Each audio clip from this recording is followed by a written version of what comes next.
con Maite Noriega. ¿Cómo está usted? Me da un gusto enorme saludarle. Vamos a empezar a fondo. Hoy vamos a tocar un tema que seguramente está en la mente de muchos de nosotros.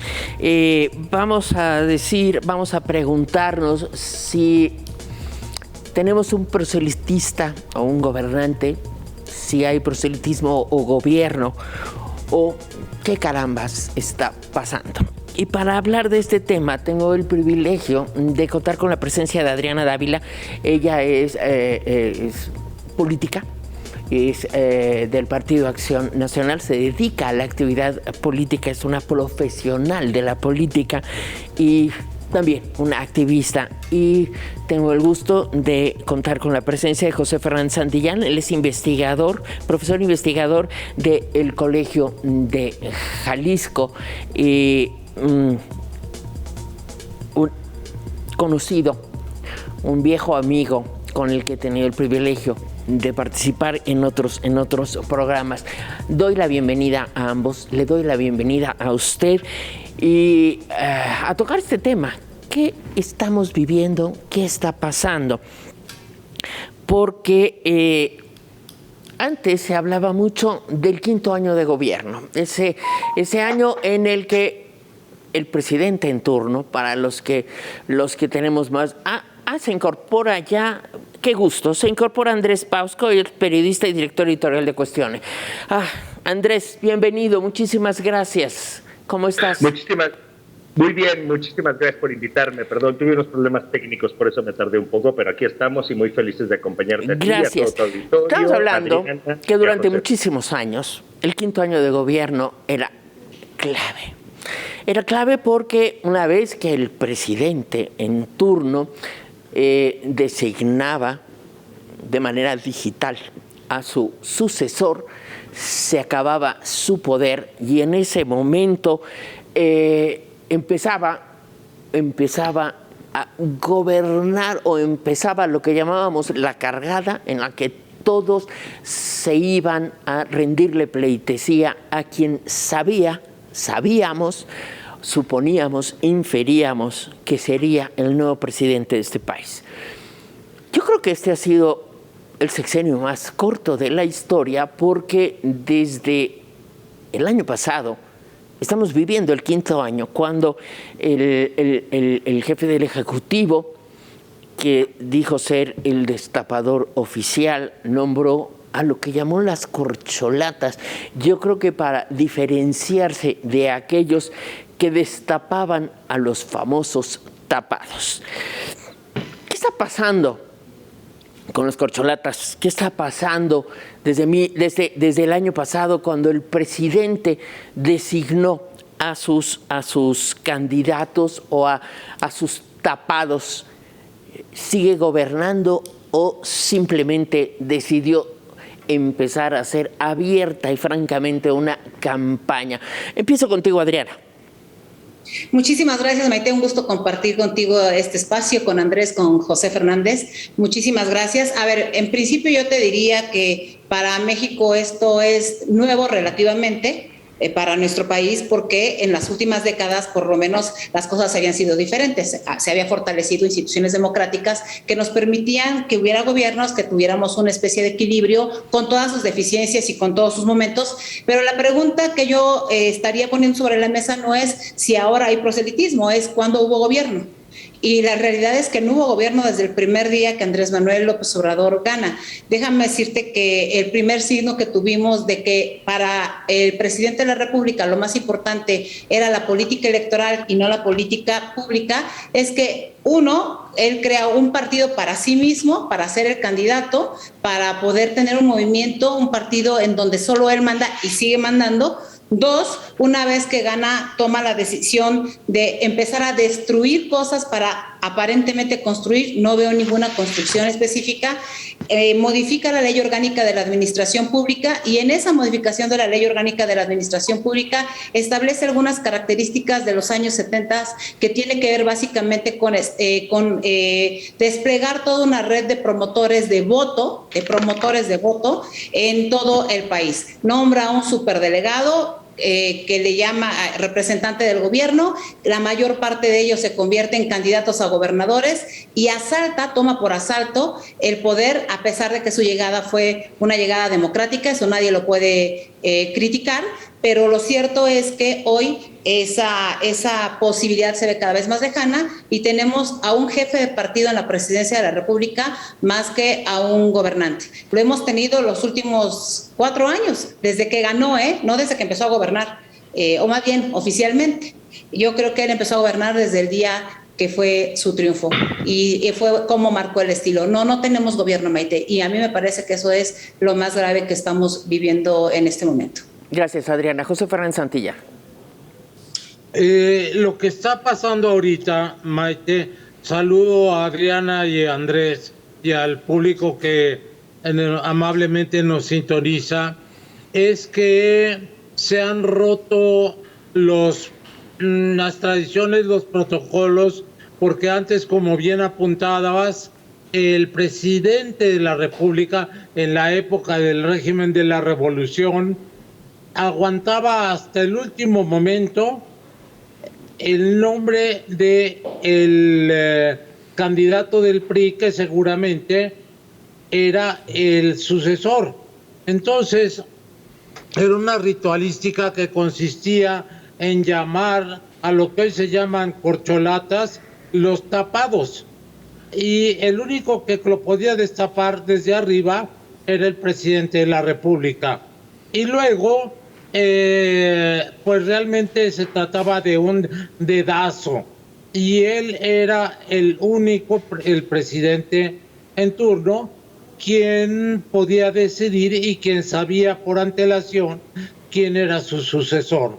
Se está tratando de repetir ese viejo cuadro que dejó atrás la transición a la democracia, porque la transición a la democracia significa incerteza de quién va a ser el siguiente gobernante, por la misma competencia equitativa entre los partidos políticos. Pero al proceder de esta manera, López Obrador lo que lanza son globos sonda, es decir, distractores para que la gente vaya viendo quiénes van a ser o supuestamente van a ser las personas que puedan ocupar la candidatura de Morena y seguramente la presidencia de la República. Que son, bueno, Claudia Sheinbaum, que como dijo Carlos Alarraqui, es la niña de sus ojos, Marcelo Ebrard, secretario de Relaciones Exteriores, Adán Augusto López Hernández, secretario de Gobernación, y a un forzado, Ricardo Monreal, el presidente de la Cámara de Senadores.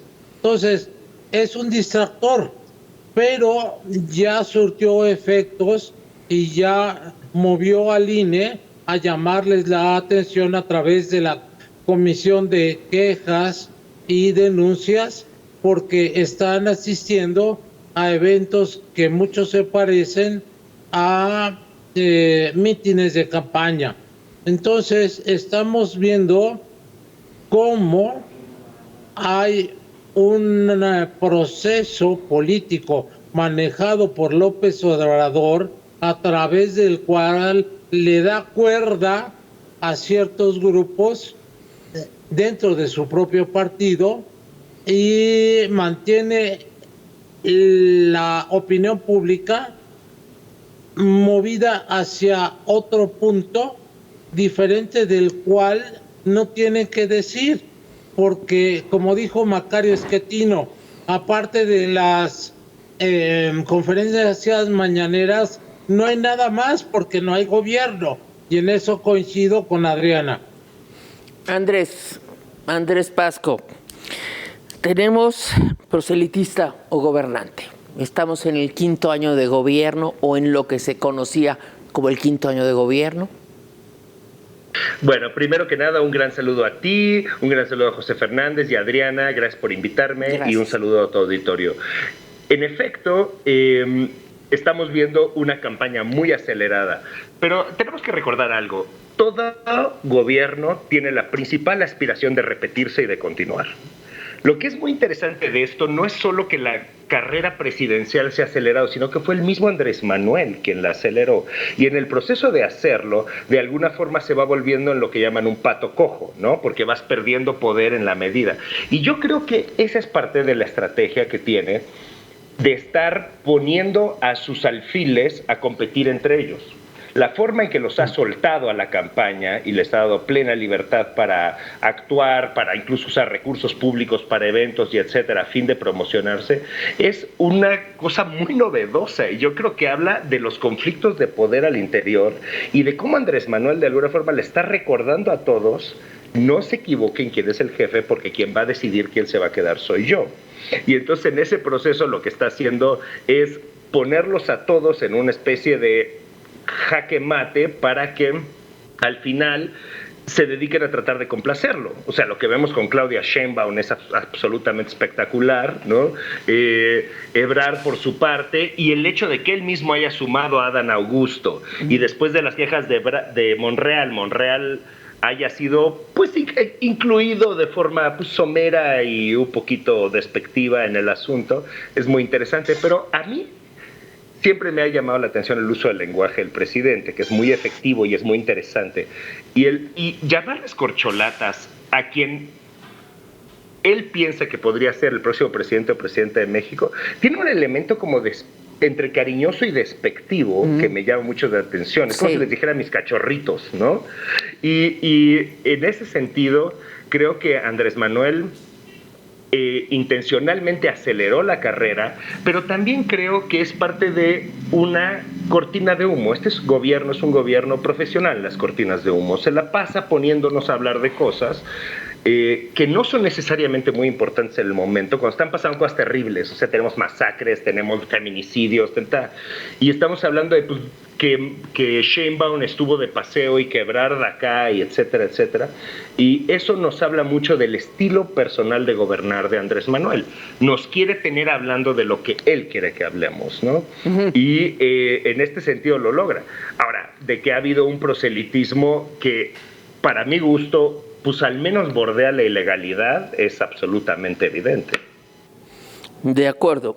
Entonces, sí son diferentes. Este 5º año de gobierno está promovido a propósito, precisamente, infiero que para distraer la atención de la ciudadanía, de la gente, de los problemas reales que nos aquejan. Ahora, el hecho de que estas corcholatas, porque además, vaya, así las llama el presidente, que para mí tiene un carácter más despectivo que cariñoso, estas corcholatas estén actuando de la manera en la que lo hacen, pues sí rompe el principio de equidad electoral, además de que constituye violaciones a la ley por la manera en la que lo están haciendo. ¿No es así, José Fernández? ¿Estoy contigo?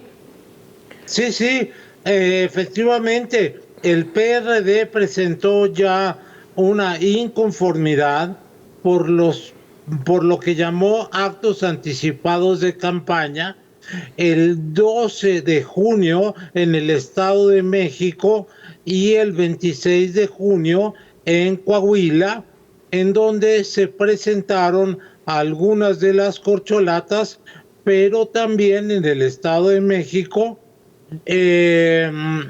candidatos o gente que se habla como aspirante a ser candidatos al Estado de México. Entre ellos, todos lo sabemos, Delfina Gómez, secretaria de Educación Pública, y el senador Higinio Martínez. Entonces, por esta razón, el secretario de la Comisión de Quejas y Denuncias, Carlos Ferrer, dijo que esto va en contra de la equidad en la competencia electoral, porque aparte de que dentro de Morena se han desatado las especulaciones y todo lo demás, recordemos que estamos viviendo en un régimen democrático en donde una de las primeras condiciones y por las que luchamos durante años es que hubiera equidad en la competencia electoral, tanto en acceso a los medios de comunicación, en dinero y en exposición frente a los ciudadanos. Entonces, raya en la ilegalidad, como dice Andrés Pasco, y esto sigue un procedimiento legal, porque recordemos lo siguiente, esto es hecho por el INE. El INE lo que hace es organizar las elecciones, pero quien sanciona las elecciones es el Tribunal Electoral del Poder Judicial de la Federación. Entonces, seguramente esta queja va a pasar, si avanza, al Tribunal Electoral del Poder Judicial de la Federación y puede convertirse en un delito electoral. Déjame decirte, agregar otra cosa. Mientras esto sucede, el INE, la comisión, ya señaló a 30 personas para invitarlas a que no se presenten en los actos que organice Morena, entre ellos el presidente, el vocero del presidente, desde luego Claudia Sheinbaum, Marcelo Ebrard, Adán Augusto López y al propio Ricardo Pasco, y gobernadores que han estado presentes en este tipo de eventos. De acuerdo. Era Ricardo Monreal, ¿no? Ricardo Monreal, sí. Sí, pues sí, yo creo que sí. Ya. Andrés Pasco volvió así como diciendo, Dios mío, ya cambiamos de programa. ¿Qué dije? Ricardo, ¿qué? Adriana Dávila, ¿cuál es tu opinión en este sentido? Sobre todo con un presidente para el cual la legalidad es un estorbo y es algo de lo que se puede prescindir siempre y cuando convenga hacia sus intereses.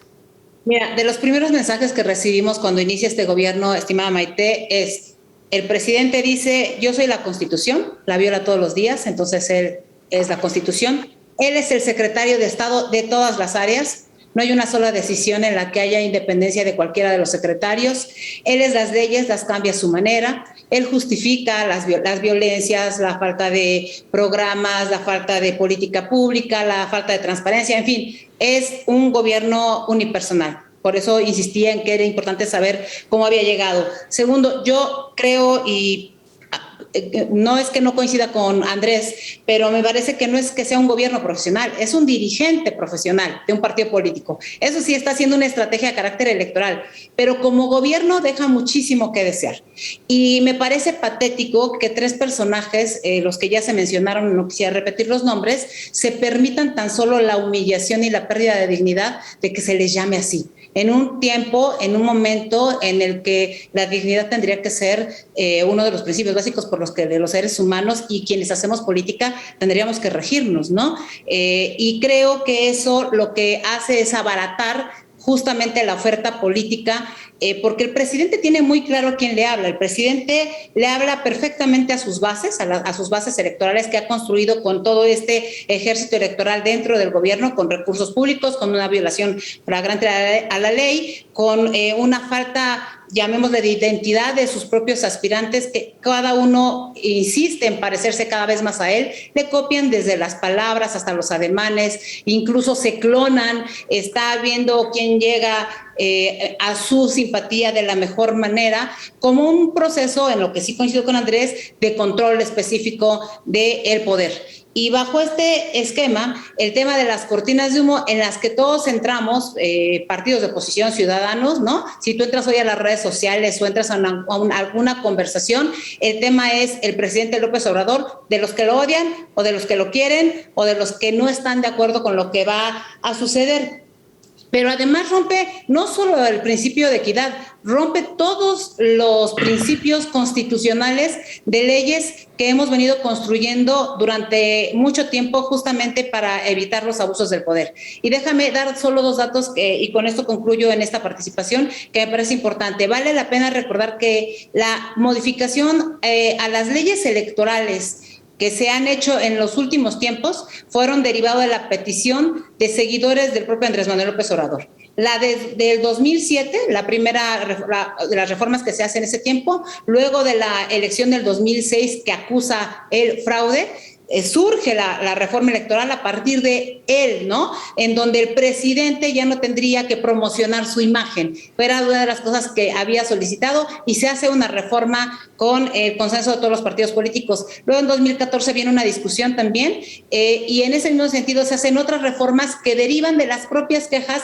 que tenía López Obrador cuando eran minorías, ¿no? Y hoy lo que vemos es justamente que todas esas reglas que se hicieron a petición expresa de un aspirante y su grupo y movimiento que lo acompañaba están siendo rotas por él, porque evidentemente él se ha convertido no en el jefe de Estado mexicano que tendría que resolver los problemas cotidianos de las personas, sino en el jefe de partido que tiene muy claro que quiere dejar a su sucesor. Sé, y dice Andrés, y también lo dijo José Fernández, que pues hay esa tentación de todos los que llegan a ser gobernantes de dejar a su sucesor, pero el elemento adicional que me parece que es importante reforzar es que ahí el tema democrático está completamente roto y lo que el presidente para todos, seguidores y no seguidores, es el que manda soy yo decido quién se queda, yo decido quién va a ser el presidente y yo decido cómo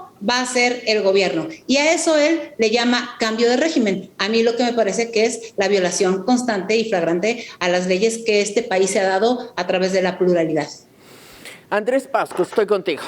Tu opinión. Bueno, nomás para clarificar, Adriana, yo no dije que fuera, no quise decir, si me expresé mal, lo lamento, que fuera una administración profesional. Dije que él es un profesional en administrar la opinión pública, eso es lo que quise decir, porque eso ciertamente lo hace muy bien, nos parezca bien o mal, pero lo logra y por eso mantiene altos niveles de popularidad, pero es un gobierno que está completamente basado en la comunicación del presidente. Ese es su fundamento absoluto.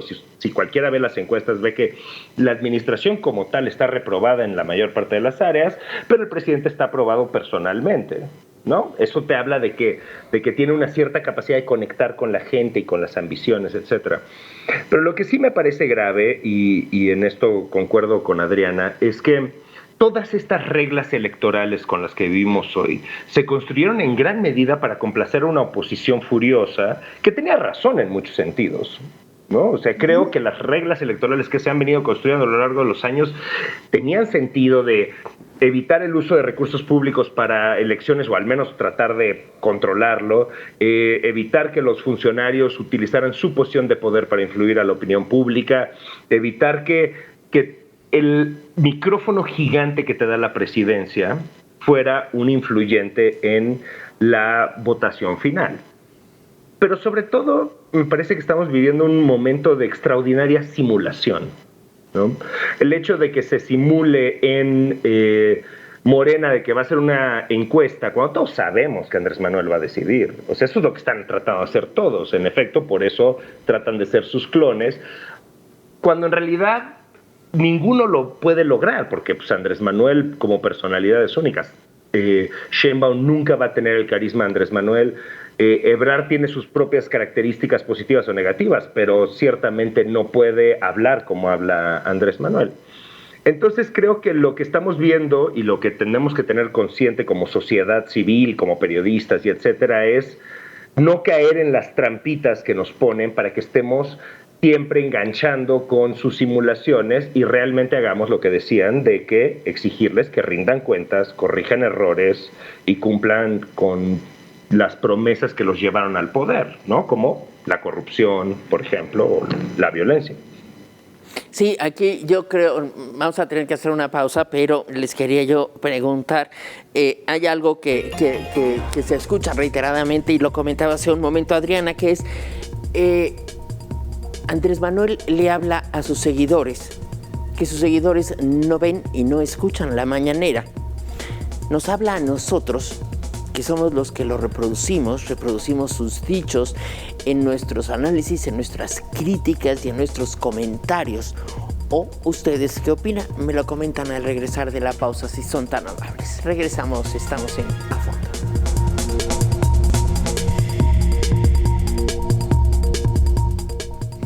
Bien, continuamos en A Fondo. Estamos hablando de si tenemos un proselitista o un gobernante en el Palacio Nacional.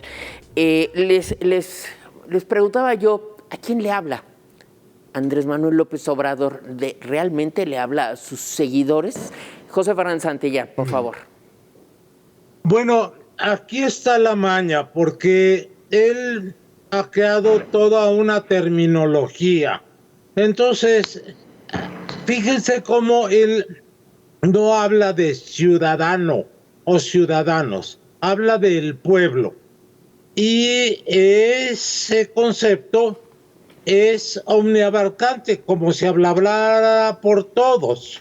En latín esto se llama pars pro toto, o sea, en realidad es una parte, pero que se toma como el todo. Uh-huh. Dice, el pueblo, que es mi fiel aliado, o sea, los míos, frente al no pueblo, que son los que están en contra mía. Y entonces, como decía Joseph Goebbels, el ministro de propaganda de Hitler, decía, a los otros hay que apartarlos. Sí, era partidario del pars pro toto, pero la cuestión era que hablarle a la masa era hablarle con términos sencillos y para que los pudieran grabar, porque mientras más grande es la masa, decía él, es más tonta. Y entonces, ese es el desprecio que siente Andrés Manuel López Obrador por la gente que lo sigue y por la gente que no lo sigue. La otra cuestión que quiero agregar es la siguiente. La democracia se basa en el diálogo, tanto así que los griegos la llamaban isegoría, que quiere decir igualdad de palabra. Entonces, en 1977, el gobierno comenzó a hablar con la oposición y se pusieron de acuerdo para crear la ley orgánica de procesos políticos y partidos políticos y procesos electorales.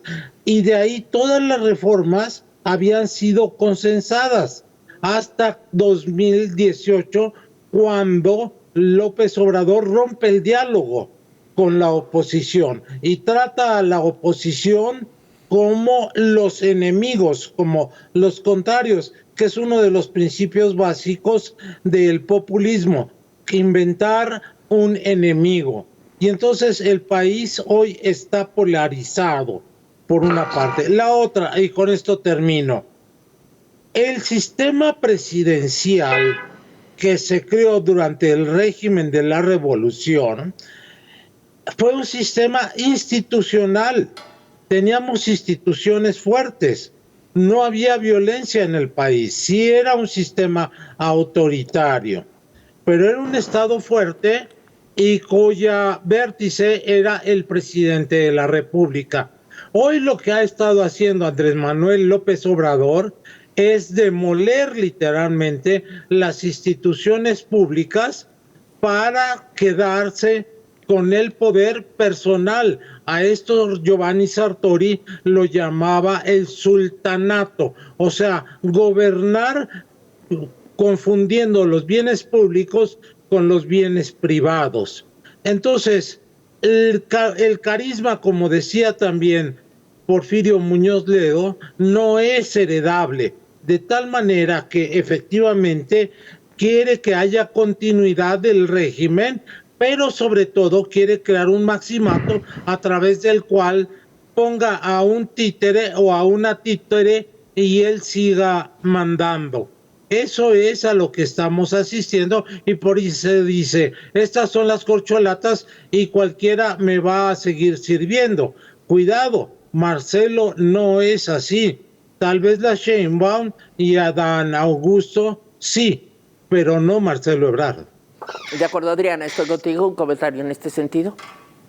Sí, bueno, déjame empezar por diferir un poquito con José Fernández en el tema de que Marcelo no es así. Cuando yo escuché a Marcelo sentirse orgulloso de que ya lo nombró corcholata por lo menos 5 veces, cuando, insisto, este proceso de la dignidad con Marcelo Ebrard, que además está derivado de un tema muy simple, tanto Claudia como él están involucrados en todo este proceso de la línea 12 del metro, ¿no? Entonces, la verdad es que a mí me parece que los tres son exactamente iguales, que los tres están queriendo quedar bien con un personaje como el observador. En lo personal, y lo que digo, qué terrible sería elegir a cualquiera de los tres, ¿no? Pero bueno, eso no está en las manos de ninguno de nosotros, será el propio presidente el que le dé a Mario Delgado la instrucción, pero los tres son exactamente iguales, han permitido demeritar sus propias carreras políticas. No le quito a Marcelo su experiencia como jefe de gobierno de la ciudad en su momento, pero lo que sí puedo decir es que ha perdido todo sentido de dignidad. Y a mí eso me parece verdaderamente terrible.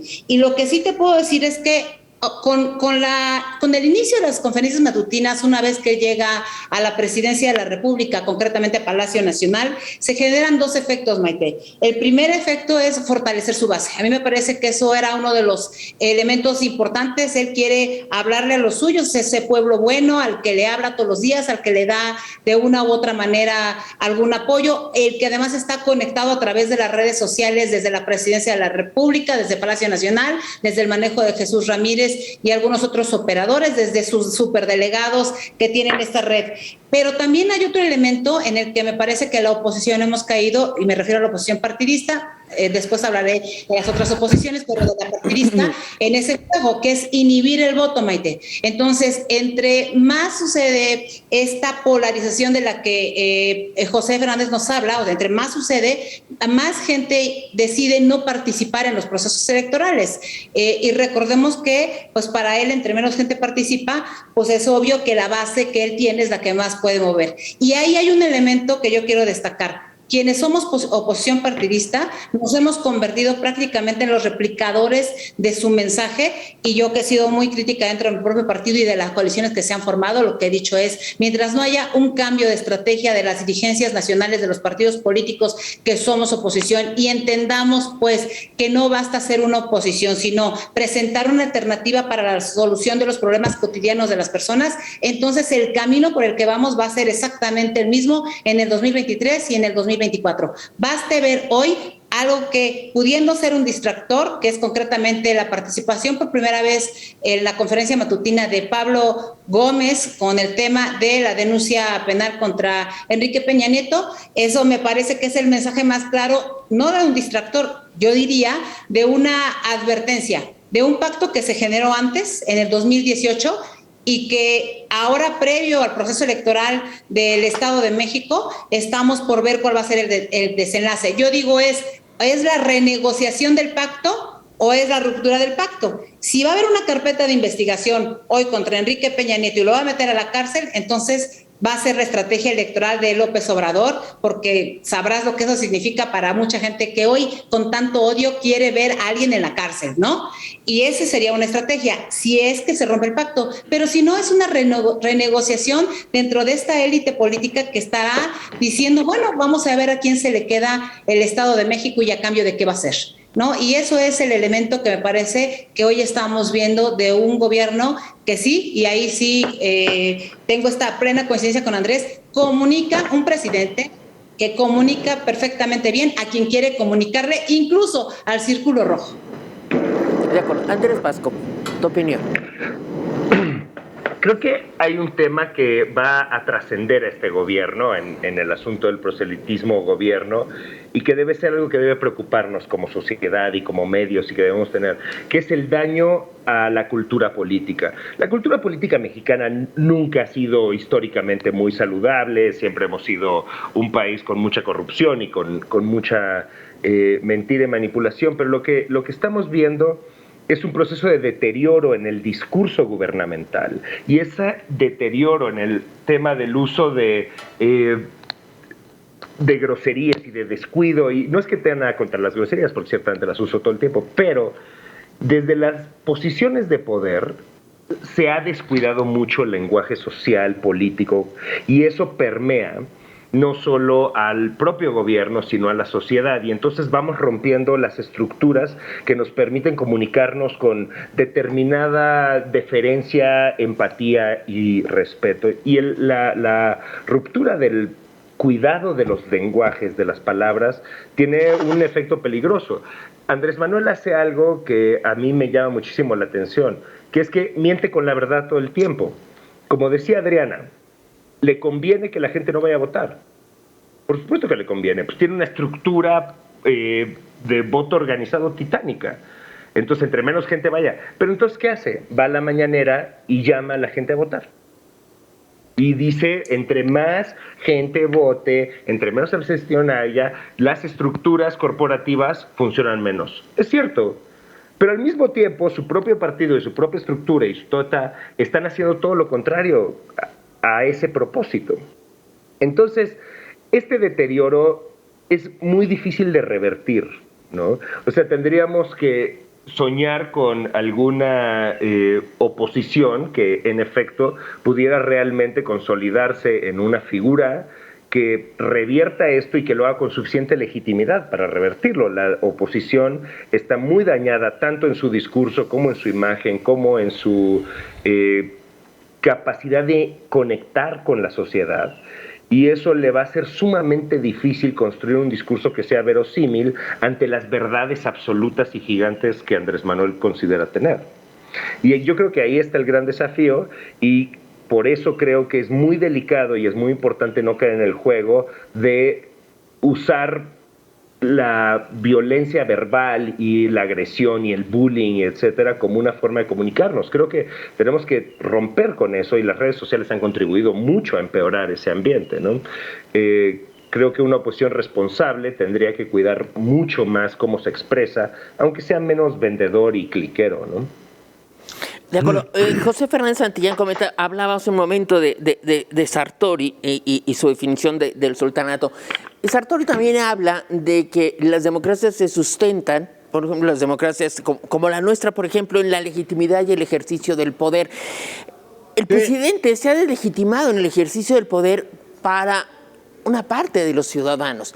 Sin embargo, vemos los grandes problemas nacionales y vemos una sociedad que no se ha manifestado, que no protesta. Vaya, tenemos inflación, violencia, desabasto de medicinas, pandemia, infraestructura de salud deshecha, crisis educativa, nulo crecimiento económico y escasez de agua. Y las calles, no hay nadie protestando. Sí, lo explico. Y a través de los mismos mecanismos utilizados por Sartori y por Norberto Bobbio. La legitimidad hace referencia al título del poder. O sea, que llegues cumpliendo las reglas que dicta la tradición o la ley para poder nombrarte y que te nombren a ti mismo como presidente de la República. Y quien es un gobernante ilegítimo es aquel que llega al poder sin tener derecho a él. Pero se puede deslegitimar en el ejercicio del poder. Ahí voy. En lo siguiente, esa es la legitimidad. La legalidad hace precisamente énfasis en el ejercicio del poder. Un gobernante democrático debe ejercer el poder dentro de la ley. Y si no lo hace, se convierte en tirano por defecto de ejercicio. Eso es lo que le pasó a Hugo Chávez y es lo que le está pasando a Andrés Manuel López Obrador. Adriana lo ha repetido en muy diversas ocasiones. No respeta la ley. Entonces, un gobernante que no respeta la ley se convierte en un tirano por defecto de ejercicio.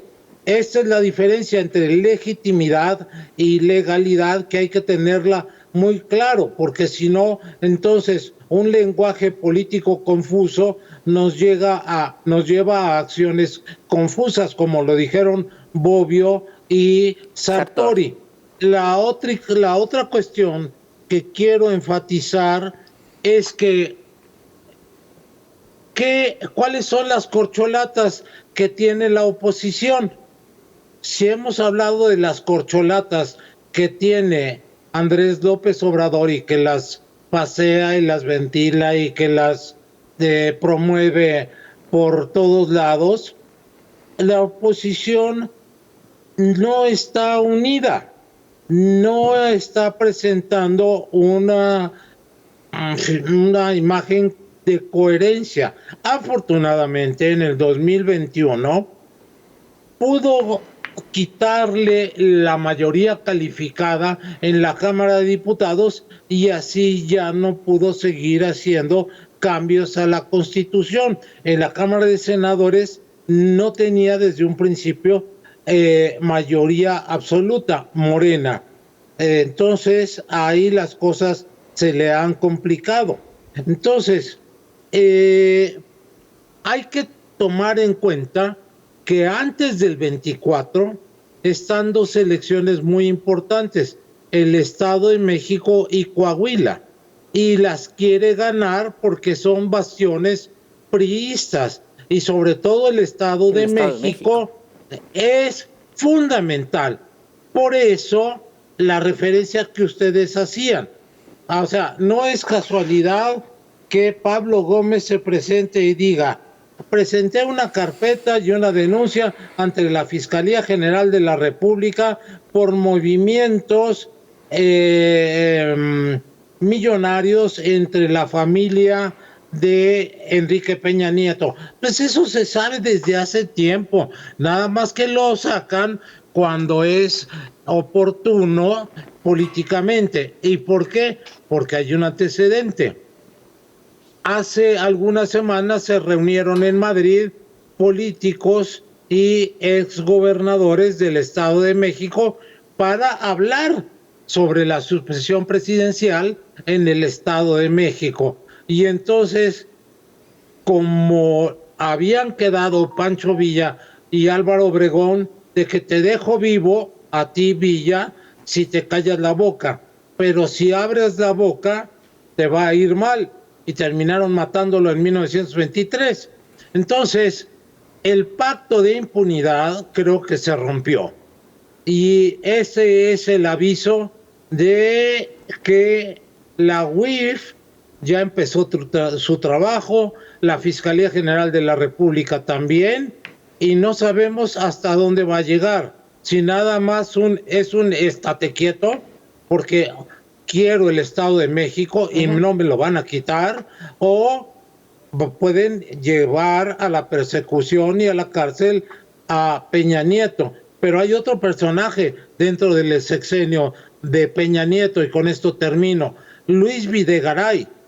Luis Videgaray realmente fue el vicepresidente y a veces el presidente, porque mientras Peña Nieto andaba en la farándula con chicas guapas, manejaba realmente el poder del país, tanto así que pudo poner a su corcholata, que era su gran amigo del ITAM, José Antonio Meade, y entonces era la continuidad de la tecnocracia. Ahora lo que se quiere es la continuidad de la 4T, que es ni más ni menos continuar el sultanato de López Obrador. Que es la ineptocracia, no la tecnocracia. La ineptocracia, la burrocracia.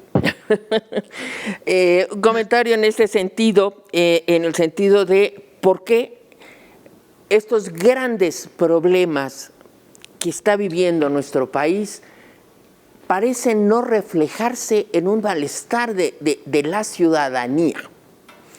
Adriana, voy contigo. Mira, es importante entender el origen de los partidos políticos y me parece que todos hemos perdido la brújula. Yo siempre hablo en plural y me incluyo porque sería muy egoísta de mi parte decir mi partido lo hace y yo no. Yo soy parte de Acción Nacional desde hace ya 27 años y lo que creo que lo que está sucediendo con mucha, yo diría, preocupación y lo que veo es que no puedes combatir el populismo sin democracia. Eso es lo que nos está sucediendo. Entonces, lo que tiene son estructuras prácticamente conformando una coalición de manera cupular. Se reúnen 3 líderes de partidos políticos, unos de ellos muy cuestionados. El PRD ha perdido por lo menos el registro en 20 estados de la República. Entiendo que la construcción de la narrativa se plantee como que en el 2021 le quitamos la mayoría calificada a Andrés Manuel López Obrador. Yo quiero dar un dato, fui diputada en la legislatura pasada y lo que te puedo decir es que no tenía la mayoría calificada. Hicieron una serie de acuerdos, se pasaron diputados, incluso que habían ganado con las siglas del PAN, del PRD y de MC, se pasaron al Verde y luego del Verde se pasaron a esta coalición con Morena, es decir, empezaron a construir así. Hoy les fue más complicado hacer esa compra porque de una u otra manera estaban los diputados mucho más vigilados, ¿no? Y te pongo un ejemplo, el actual gobernador de San Luis Potosí, Ricardo Gallardo, ganó con las siglas del PAN, del PRD y de MC. Se pasó al Verde y ahora es uno de los aliados de Andrés Manuel López Obrador, con él 15 diputados más, 2 independientes, que es exactamente lo mismo. Es decir, hay una mala construcción. Se juntan 3 personajes, deciden de manera unilateral y ahí me parece fundamental destacar lo que José Fernández dice, entre la legalidad y la legitimidad. Los partidos de oposición están legalmente cumpliendo con su forma estatutaria de cómo decidir qué candidaturas van, pero no están legitimando ninguna de sus decisiones porque han olvidado el PRI a sus bases, el PAN a su militancia y ambos a la sociedad que los apoyaba sin tener ninguna militancia, que es lo peor. Y entonces el discurso que traemos hoy son la falta de causas, ¿no? Hablamos de todo lo malo que hace López Obrador, nos convertimos todos en analistas y poco hemos hecho para poder darle una alternativa a los ciudadanos que les diga, oye, si hay otra forma de cambiar las cosas. Te voy a poner un ejemplo muy simple que sucedió en estos días. Para nadie es desconocido que al inicio de las conferencias matutinas, el 3 de diciembre, se inauguró una nueva era incluso en el Poder Judicial. Al año de que esas conferencias matutinas se dieran ya públicamente y se linchara a todo mundo ahí, no hay sector que no esté linchado en esas conferencias matutinas, a mí no me gusta llamarlas mañaneras, pero en ese momento la renuncia de un ministro de la Corte, el congelamiento de las cuentas dio cambio incluso al Poder Judicial. Y entonces hoy el presidente de la Suprema Corte de Justicia presenta una iniciativa de ley de un tema que va en aumento y que ha sido uno de los focos más grandes del presidente López Obrador, que son los feminicidios, y presenta una iniciativa de ley. Tu servidora junto con muchos diputados desde el 2019 presentamos prácticamente una iniciativa similar, yo creo que con menos errores técnicos que de lo que hoy veo en ese sentido, pero la oposición no ha sido capaz de decir, oiga, nosotros ya teníamos una propuesta en este sentido para una ley general en materia de feminicidios, que se negaron a discutir en la Cámara de Diputados para acabar con esta violencia feminicida y que incluso el fiscal general de la Nación había planteado con toda desfachatez de desaparecer el tipo penal. Y no hay una construcción de una narrativa que nosotros podamos decir, oye, espérate, sí, fuimos oposición, pero también aquí había una alternativa. Eso no lo estamos haciendo. Lo que Andrés Manuel López Obrador, y perdón por haberme extendido por el tiempo de los demás compañeros, pero lo que me parece es que mientras nosotros sigamos en el juego de Andrés Manuel López Obrador en ese tema, pues entonces estamos entrando en una agenda que nunca va a ser posible salir. Entiendo que hoy se quiera buscar a un personaje que sustituya esta figura tan fuerte de López Obrador para ver quién es candidato, pero el asunto de fondo es que si tuviéramos nosotros una propuesta con mucha más claridad de que somos una alternativa para los problemas cotidianos de las personas, entonces podríamos alentar el voto ciudadano. ¿Qué creo? Que no está perdido el 24, también lo creo, y que se puede construir una mucha mejor propuesta con candidatos que sepan hacer política pública. Pero que nosotros, me parece, una gran parte de la sociedad le está ganando la inmediatez, a los partidos políticos de oposición les está ganando la inmediatez, y entonces queremos sacarnos de la manga algo que no construimos. Y mientras las decisiones no se legitimen y combatamos a López Obrador populista con una propuesta democrática, legitimada y legal por parte de la oposición, entonces el resultado que tendremos, Maite, lamentablemente será el mismo. Yo le apuesto a que las cosas cambien y ojalá mejoren y que nosotros cambiemos de estrategia. Y eso pasa por todos aquellos que sabemos que el país está mal, incluyendo los medios de comunicación. Bien, regreso contigo, Andrés Pasco. Tengo que hacer una pausa. Continuamos aquí en A Foto. Aquí estamos.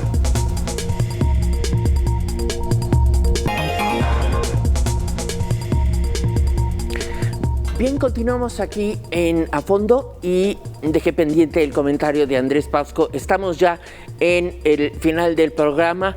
Te ruego brevedad, si eres tan gentil, Andrés. Con mucho gusto.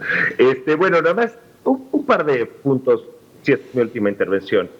Tú decías que no se ven las propuestas. Ha habido un grupo que sí ha protestado mucho, que han sido las feministas. Las feministas han sido probablemente uno de los momentos más difíciles de manejar para el gobierno actual, sobre todo porque es un gobierno que se presenta como progresista cuando ciertamente está muy lejos de serlo. Pero lo que logró Andrés Manuel es impresionante, que es que fragmentó a todo el movimiento feminista entre las feministas 4T y las feministas disque conservadoras, según él, que estoy bastante seguro que la mayoría no lo son, y ese tipo de éxito que tiene de fragmentar a movimientos sociales que podrían lograr que se empujaran cambios, es algo que debería preocuparnos mucho como sociedad, y es algo que los grupos sociales y los medios y tal tenemos que considerar en la medida que queremos construir un discurso que sea propositivo. Estoy muy de acuerdo con Adriana. Estar en contra es muy fácil. Cualquiera puede estar en contra de pinche todo, pero tenemos que estar a favor de algo, ¿no? Y ese a favor de algo, pues, no resulta ni muy atractivo, ni muy convincente, ni resulta particularmente creíble. Ese es uno de los grandes desafíos que hay si queremos que esto, al menos que la discursiva empiece a cambiar. Y un comentario sobre el tema de Peña que me interesa hacer. Yo no sé si sea una ruptura del pacto de impunidad, yo sinceramente lo dudo. Yo creo que más bien apunta a en efecto, estate quieto, un recordatorio de tal y no te vayas a poner difícil en el Estado de México. Pero lo vamos a saber pronto, porque si empiezan a salir videos, vamos a saber que sí es una ruptura. Y también tengo una lectura adicional, que es que creo que es una prueba de Andrés Manuel para Gertz Manero. Gertz Manero ya se volvió completamente insostenible. Y yo creo que usar esto para ver si Gertz lo va a sacar adelante y lo va a hacer bien, es una buena forma de o forzarlo a su salida o amarrarlo para siempre como un método de protección de Andrés Manuel post-gobierno, pues nomás para asegurarse de que nadie lo vaya a perseguir. Bien, nada más una pregunta.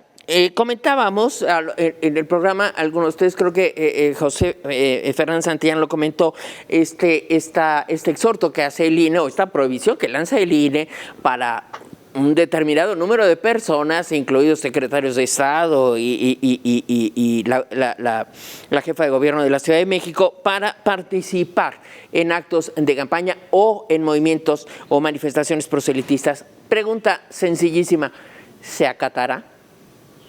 ¿Sí o no, Adriana? ¿Yo, Maite? Sí, por favor. No. Sí, no veo a López Obrador acatando. Si no acata la Constitución, menos hará caso del resto, ¿no? Y la verdad es que a mí sí me duele mucho este país que ha sufrido un retroceso porque costó mucho construir desde la pluralidad. Sí. Habíamos avanzado, muchas cosas había que cambiar, pero ahí sí creo que no tiene intención de cumplir la ley. José Fernández Santillán, ¿sí o no? ¿Lo van a acatar? Es una medida cautelar que puede ser refutada frente al Tribunal Electoral del Poder Judicial de la Federación, y ya lo anunció Mario Delgado.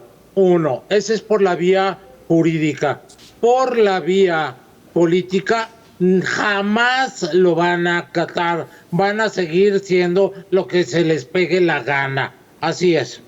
Gracias, Andrés Pasco. No, por supuesto que no, pues si ya lo vimos con la revocación de mandato, lo vimos con la elección intermedia, jamás les ha importado, jamás les va a importar. O sea, ¿por qué? Obvio no. Gracias. Bien, pues llegamos así al final de A Fondo. No, mi agradecimiento personal a Adriana Dávila, a José Fernández Santillán y a Andrés Pasco, y por supuesto a usted por la generosidad de su audiencia a nuestro programa. Dejo la señal ahora con Yoli Ramírez, que nos da un adelanto de lo que tendrá. Yoli. Un gusto saludarte a ti y al auditorio. Pues en minutos vamos a platicar con Jorge Cepeda Patterson y también pues vamos a analizar a fondo las implicaciones de esta investigación que se anuncia contra el expresidente Enrique Peña Nieto. Él asegura que rompe el mito de los intocables de los expresidentes mexicanos. Perfecto, nos quedamos en la señal de este canal. Gracias por su atención. Hasta la próxima.